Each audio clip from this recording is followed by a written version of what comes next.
என் நெஞ்சில் குடியிருக்கும்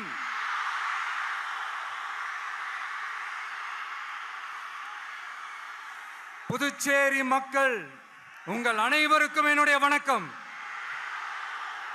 வணக்கம் வணக்கம். எல்லாரும் எப்படி இருக்கீங்க?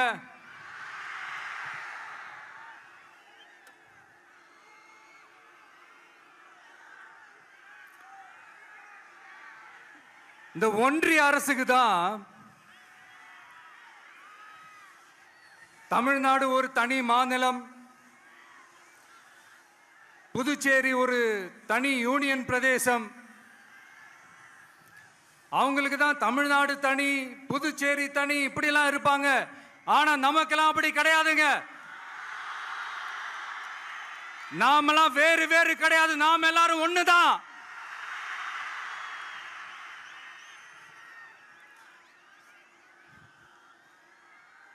தமிழ்நாடும் புதுச்சேரியும் தனித்தனியாக இருந்தாலும் நாம் எல்லாரும் ஒண்ணுதான். நாம் எல்லாரும் சொந்தம் தான்.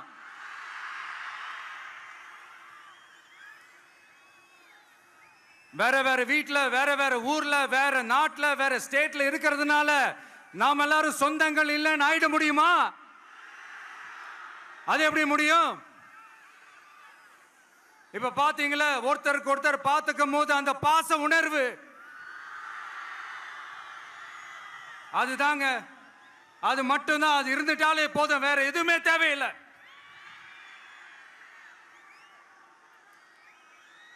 அதனால தமிழ்நாடு, புதுச்சேரி, கேரளா, கர்நாடகா, ஆந்திரா மட்டும் இல்ல, உலகத்துல எந்த மூலையில நம்ம வகைரா இருந்தாலும் அவங்க எல்லாருமே நம்மளோட உயிர் தான். அவங்க எல்லாருமே நம்மளோட உறவு தான்.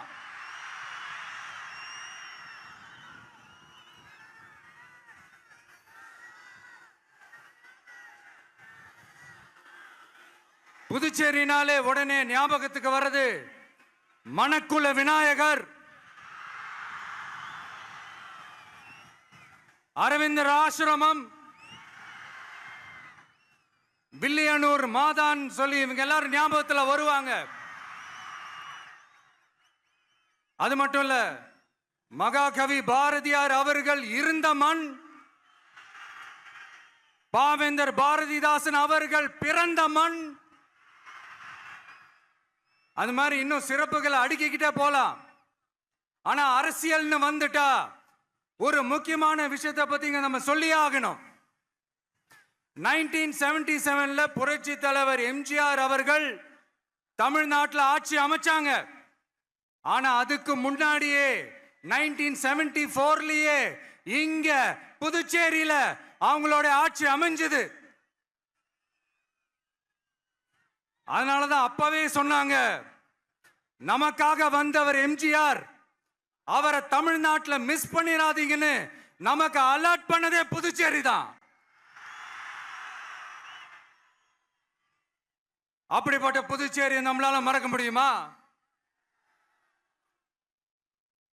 அது மட்டும் இல்ல, இங்க இருக்கிற மக்கள் தமிழ்நாடு மாதிரியே புதுச்சேரி மக்களும் என்ன கிட்டத்தட்ட ஒரு 30 வருஷமா என்ன தாங்கி பிடிச்சுக்கிட்டு இருக்கிறீங்க.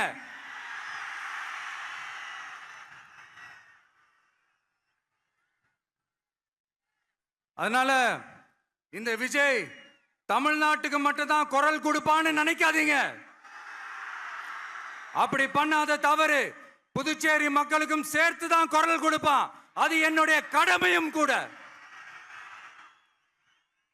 அதனாலதான் இங்க நீங்க ஃபேஸ் பண்ற பிரச்சனைகளை பத்தி இன்னைக்கு நான் பேசுறதுக்காக வந்திருக்கிறேன். அது மட்டும் இல்ல, இந்த புதுச்சேரி கவர்மெண்ட்டை பத்தி நாம சொல்லியே ஆகணும். இது டெஃபினட்டா தமிழ்நாட்டில் இருக்கிற மாதிரி நம்ம திமுக கவர்மெண்ட் மாதிரி கிடையவே கிடையாது. ஏன்னா வேற ஒரு அரசியல் கட்சி நடத்துற நிகழ்ச்சியாகவே இருந்தாலும் அந்த நிகழ்ச்சிக்கு தன்னெழுச்சியா வர நம்ம மக்களுக்கு பாதுகாப்பு கொடுத்து பாரபட்சமே காட்டாம இந்த கவர்மெண்ட் நடந்துகிட்டு இருக்கிறாங்க.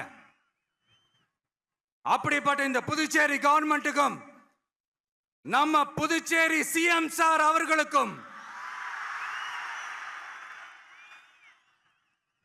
இந்த நேரத்தில் என்னுடைய மனப்பூர்வமான நன்றிகளை தெரிவிச்சுக்கிறேன். இத பார்த்தாவது தமிழ்நாட்டில் இருக்கிற அந்த திமுக கவர்மெண்ட் கத்துக்கிட்டா நல்லா இருக்கும்.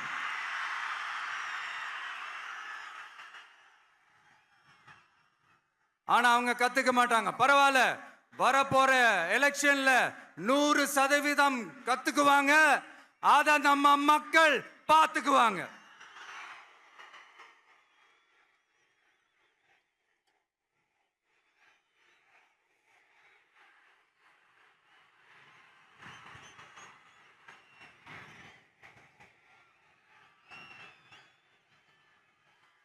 புதுச்சேரியில் இருக்கிற கவர்மெண்டோட கூட்டணி ஆட்சியில இருந்தாலும் புதுச்சேரிய ஒன்றிய அரசு எதிலையுமே கண்டுக்கல என்றது புதுச்சேரி மக்களான உங்களுக்கு நல்லாவே தெரியும். மாநில அந்தஸ்து கோரிக்கையை மட்டுமா கண்டுக்கல, இங்க வளர்ச்சி ஏற்படவும் துணை நிக்கவே இல்லைன்னு கேள்விப்படுறோம். இந்த புதுச்சேரிக்கு இன்னும் மாநில அந்தஸ்து கொடுக்கல. மாநில அந்தஸ்து வேணும்னு கேட்டு பல முறை சட்டசபையில தீர்மானம் போட்டு ஒன்றிய அரசுக்கு அனுப்பி வச்சுக்கிட்டே இருக்கிறாங்க. இந்த வருஷம் கூட மார்ச் மாசம் 27ஆம் தேதி 2025 அன்னைக்கு ஒரு தீர்மானம் போட்டாங்க. அது மாநில அந்தஸ்து வேணும்னு கேட்டு ஒன்றிய அரசுக்கு அனுப்புற 16வது தீர்மானம். புதுச்சேரி காரைக்கால் பகுதிகளில் மூடப்பட்ட 5 மில்கள், பல்வேறு தொழிற்சாலைகளை மீண்டும் திறக்கிறதுக்கு இதுவரைக்கும் ஒரு துரும்ப கூட கிள்ளி போடல. பல்லாயிரக்கணக்கான இளைஞர்களோட வேலை வாய்ப்புக்காக எதையுமே செய்யல. இங்க ஒரு ஐடி கம்பெனி உருவாகணும்ன்றது எண்ணமே இல்லை. அதை பத்தி யார் பேசினாலும் அது அவங்க காதல விழவே விழல. இங்க ஒரு அமைச்சரை ஊழல் குற்றச்சாட்டுல பதவி விட்டு நீக்கப்பட்டு அந்த இடத்துக்கு இன்னொருத்தரை நியமிச்சு 200 நாள் ஆச்சு. இன்னும் அவருக்கு ஒரு இலாக்காவே தரல. இந்த செயல் சிறுபான்மை மக்களை அவமானப்படுத்துறதுன்னு அந்த மக்களே சொல்றாங்க. புதுச்சேரியோட முக்கிய அங்கமாக இருக்கிற காரைக்கால், மாகே, ஏனாம் பகுதிகளில் எல்லாம் முன்னேற்றமே இல்லைன்னு அந்த பகுதி மக்கள் சொல்லிக்கிட்டே இருக்கிறாங்க. குறிப்பா காவிரியோட கடைமடை பகுதியான காரைக்காலை மொத்தமா கைவிட்ட மாதிரி தான் இருக்குது. இது எல்லாமே முன்னேற்றம் அடையணும். டூரிஸ்ட் பிளேஸ் ஆன புதுச்சேரியில போதுமான அளவு பார்க்கிங் வசதி இல்ல, போதுமான அளவு கழிப்பறை வசதி இல்ல. இதெல்லாமே மேம்படுத்தணும். புதுச்சேரி கடலூர் மார்க்கமான ரயில் திட்டம் வேணும்ங்கிறது நீண்ட கால கோரிக்கை. புதுச்சேரி மக்களுக்கு ஒன்னே ஒண்ணுதான் சொல்லணும், இந்த திமுகவை நம்பாதீங்க.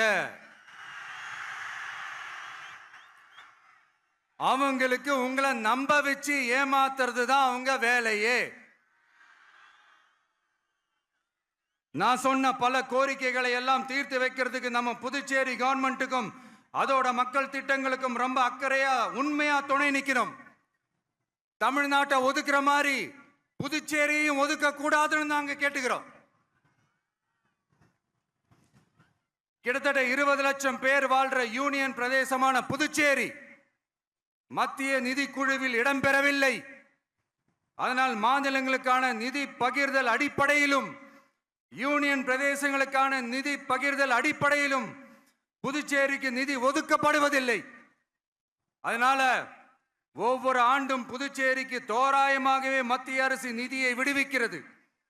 அந்த நிதியும் அரசு ஊழியர்களின் சம்பளம், ஓய்வூதிய தொகை உள்ளிட்ட திட்ட செலவுகளுக்கே சென்று விடுவதால் மீத தேவைக்கு வெளிச்சந்தையிலும் கடன் பத்திரங்களை கடன் வாங்குகிறது புதுச்சேரி.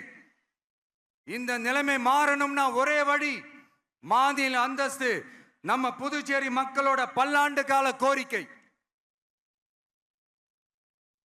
புதுச்சேரிக்கு போதுமான நிதி வரத்து இல்லாததுனால வெளியே கடன் வாங்க வேண்டியதா இருக்கு. புதுச்சேரியோட கடனை குறைச்சு தற்சார்பு பொருளாதாரத்தை வளர்த்தெடுக்க திட்டங்கள் வகுக்கப்பட வேண்டும்.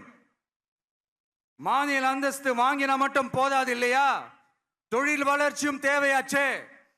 புதுச்சேரி தென்னிந்தியாவின் முன்னணி இண்டஸ்ட்ரியல் ஹப்பாக மாற்ற எல்லா முயற்சிகளும் எடுக்க வேண்டும். இந்திய அளவில் ரேஷன் கடைகளே இல்லாத மாநிலம் புதுச்சேரி தான். ஏழை எளிய மக்களுக்கு வாழ்வாதாரமே ரேஷன் கடைகள் தான்.